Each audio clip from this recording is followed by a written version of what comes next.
In 1453, one of the greatest cities in history, Constantinople, fell. It was a moment that changed the world forever.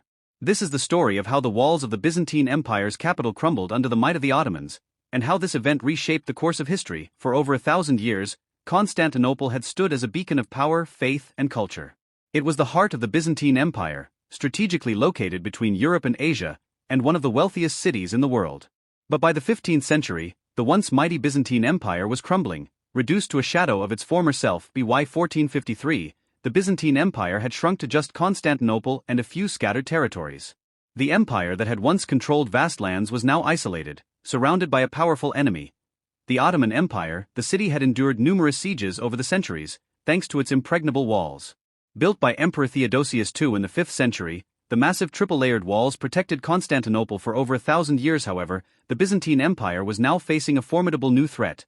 Sultan Mehmed II, also known as Mehmed the Conqueror. Mehmed II, only 21 years old, had a vision to make the Ottoman Empire the dominant power in the region.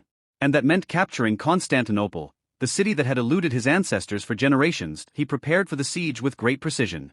His army was vast, with over 100,000 soldiers, and he had a secret weapon: massive cannons, built by the Hungarian engineer Orban. These were the largest cannons the world had ever seen, capable of hurling huge stone balls at the city's mighty walls. Mehmed knew that this was his moment. If Constantinople fell, it would solidify his legacy and mark the end of the Byzantine Empire. On April 6, 1453, the siege of Constantinople began. The Ottomans had Constantinople surrounded by land and sea. Mehmed's fleet blocked the Golden Horn, while his army set up camp outside the towering walls. Inside the city, Emperor Constantine XI prepared for the worst. He had around 7,000 defenders, including a few foreign allies like the Genoese commander Giovanni Giustiniani, but they were vastly outnumbered. Still, they had the legendary Theodosian walls to protect them. For 53 days, the battle raged on.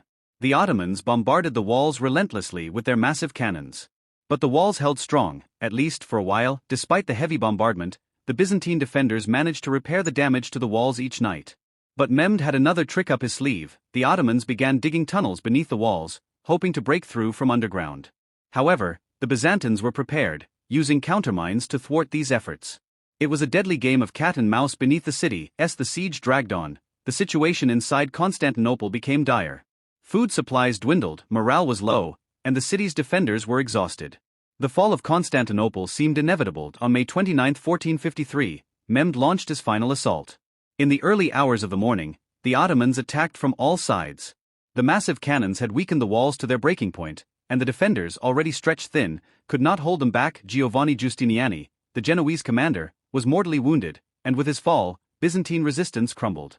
Ottoman soldiers poured into the city, and by the end of the day, Constantinople had fallen. The fall of Constantinople marked the end of the Byzantine Empire, but it was also the dawn of a new era. Mehmed the Conqueror declared Constantinople the new capital of the Ottoman Empire and renamed it Istanbul. The city that had once been the heart of Eastern Christianity now became a center of Islamic power. The Hagia Sophia, the great church of Byzantium, was converted into a mosque. Mehmed's victory also sent shockwaves through Europe. It marked the end of the medieval era and the beginning of the Renaissance. With the fall of Constantinople, many Greek scholars fled to the west, bringing with them ancient texts that would fuel the intellectual revival in Europe. The fall of Constantinople in 1453 was not just the end of an empire, it was a pivotal moment that reshaped the world. It closed one chapter in history and opened another, marking the rise of the Ottomans and setting the stage for the modern era. The fall of Constantinople remains one of the most important events in world history. It was a clash of civilizations, a turning point that shaped the course of nations, religions, and cultures, and today, Istanbul stands as a bridge between two worlds, East and West, past and present. A city born from the ashes of Constantinople, carrying the legacy of its storied past into the future. Thank you for watching. If you found this story fascinating, don't forget to like, share, and subscribe for more historical content.